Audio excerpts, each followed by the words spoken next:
Mary Shelley's Frankenstein is the basis for essentially all of sci-fi. The general concept of most sci-fi being someone decided to make a race of killer robots. Oops, something went wrong. Now humanity's in jeopardy. That's seriously, try to name a single piece of sci-fi media that isn't about that. Star Wars doesn't count. Star Wars is fantasy. Seeing as public perception of Frankenstein is primarily limited to the movie and or the fact that it's just a big part of pop culture for some reason, oftentimes you'll find comments on posts referring to Frankenstein as the monster saying, Frankenstein was the doctor, not the monster. Did you even read the book? Did you even read the book? Because not only is Frankenstein not a doctor, he is most certainly a monster, and I can prove it. Before I can get into exactly why Frankenstein is a monster, let's start with a brief recap for those of you who maybe didn't read the book or didn't pay attention. So, Victor Frankenstein begins his journey to create life for seemingly no reason. I mean, he says that it's because he wanted to answer the question, whence, I often ask myself, did the principle of life proceed? So obviously, he decides that the best way to solve this question is to hack up a bunch of bodies, stitch them together, and then bring it to life. As he did. Victor is not a scientist. He is not a doctor. He is a college dropout with a god complex. As any good scientist could tell you, Victor's experiment is ultimately baseless. Even if he could bring the thing to life, which to his credit he does, it in no way proves the thesis he was trying to prove. Wow, excellent work, Victor. You created artificial life in a way completely different from how life usually proceeds. Victor later decides that that wasn't his intent with the experiment, and that he was actually trying to allow humanity to overcome death. Quote, life and death appeared to me an ideal balance, which I should first break through and pour a torrent of light into this dark world. This is just objectively wrong. Even if you could create life, that in no way implies that you can allow people to live forever. And the way you made the monster, with it being a bunch of different people stitched together, doesn't let you prove that you could bring them back in a meaningful way either. Perhaps Victor would have realized this if he let literally anyone help him on this project, instead of locking himself in a solitary chamber apart from all other apartments in the building. Perhaps if he had someone helping, they could have told him, hey, Vic, dude, don't you think this is kind of like not how we should be proving this, and also kind of evil? Why does he do this? Obviously, because he knows what he's doing immoral, and he would be shelved from the scientific community if anyone found out. But he's gonna do it anyways, because again, he has a god complex. So then Big V makes this creature, and obviously it's science fiction, something's gonna go wrong, and it ends up being a murder machine or whatever. But I think the important thing to note here is that at its creation, this creature is not inherently evil. It is in fact more moral than us, because as we all know, humanity is the real monster. Anyways, the creature's malice comes from the way it's treated. So not only is Victor a bad scientist, he is also a bad parent. After murdering Victor's younger brother in a fit of rage after being left in a dark basement alone as essentially a child, Victor has the absolute audacity to say, the filthy daemon to whom I had given life, what did he there? Could he be, I shuddered at the conception, the murderer of my brother? No sooner did the idea come across my imagination than I became convinced of its truth. Victor continues to lay the blame on the monster despite the fact that he's the one who made it. Fast forward a couple of chapters, the creature can talk now. By the way, that's a thing that's different from the movie. He can actually talk and he's like really literate, probably more literate than most of us. But either way, he basically just tells Victor, hey man, it's not my fault I'm like this. I mean, you left me in a cold basement for the beginning of my life. I'm willing to forgive you. I just need you to build me a goth G-up and then we can go fuck off somewhere else. And, you'll never have to deal with me ever again. And so Victor takes him up on that proposition. he thinks, that's a good idea, because then he also won't murder me.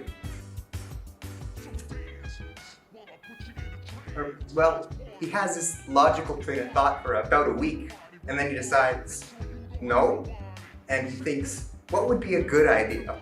I know, I'm gonna cut the goth G up in front of the creature, and if Victor were a scientist, he would have used the scientific method to observe and, realize, this creature seems to be doing things based on what I do to it. And I've just killed the only thing that this creature could ever love. So maybe that the creature is going to kill the people I love. Also, he just told me that he's going to be there on my wedding night, which isn't ominous at all. Unfortunately for Victor, he bought his degree on eBay and doesn't assume this, even though he's given the obvious clue, and all of his friends and family die. Wow, Victor, it's almost as if he's done this before. And so now you know the real story of Frankenstein. But what exactly makes him a monster? According to the Oxford Dictionary, a monster can be defined as an inhumanly cruel or wicked person. Now, I could just say, Victor let all of his friends and family die, and he's kind of an asshole, therefore he's a monster. That's not fun. So, let's look at a different angle. Masterclass has a class on how to write an effective monster. Now, using this class, we can essentially cross-reference it with how Victor is written to prove definitively that he is meant to be the monster of this book. According to this masterclass lesson, one of the defining traits that makes a good monster is its psychological elements. A good monster plays off of our common fears. Now, I know what you're saying. Drew, there is nothing scary about a college dropout. You're typing that in the comments right now. And to that, I had to say, have you ever seen a college dropout? They have infinite time on their hands. Like, it's terrifying. Regardless though, that's not the true psychological element that Victor plays off of. Victor plays off of our fear of scientific progress. Have you ever stopped to wonder why it is that every conspiracy theory you've ever heard, whether it be 5G energy mind controlling us, or chemicals in the water, or turning the frogs gay, is never done through any analog form? It's always, it's a new scientific advancement, and therefore bad. It is because we, as a people, are scared of science. Masterclass also states that an important part of a monster is its target. Victor's target is all of humanity. He may say that he's doing this to benefit them, but he is lying. Why else would he lock himself away alone to do this? Victor doesn't want to help humanity, he wants to rise above them like some sort of god. He doesn't even care enough to put in the effort to save his friends and family because he sees them as either below him or not worthy of being saved. One of the less important aspects of a monster that Masterclass lists is their appearance, and we don't ever really get that descriptive or explanation of what he looks like, but seeing as he's almost starved to death multiple times, almost died of hypothermia multiple times, and locked himself away in isolation for weeks on end multiple times, we can assume he's not that tough. Another important part of every monster is that they have to have a weakness. What could Victor's weakness be? Victor's weakness is his own hubris. Humanity's hubris. Throughout history, the best monsters have been metaphors. Godzilla is a metaphor for the atomic bomb. The xenomorph is a metaphor for sexual assault. Mr. Hyde is a metaphor for the dark parts of our mind that we hide away from society. Frankenstein is a metaphor for hubris. So Frankenstein is a monster, but we can take it one step further than that. Not only could I prove to you that Frankenstein is written like a monster, I can prove that Frankenstein's monster isn't written like a monster at all. Let's start with the psychological traits. Now, the patchwork man we're used to isn't really what's described in the book. Sure, he was made from a bunch of different parts, but Victor describes him as beautiful up until the point where he opens his eyes. And the only thing that's apparently horrendous about him is that his eyes are kind of yellow. It's like, that's not even like remotely like unnatural. Like, that guy could just have an eye infection. What about his targets? Well, this one has a little more to it, I suppose. Frankenstein's creature doesn't necessarily have a proper target. He more or less just does unto others what Frankenstein does unto him.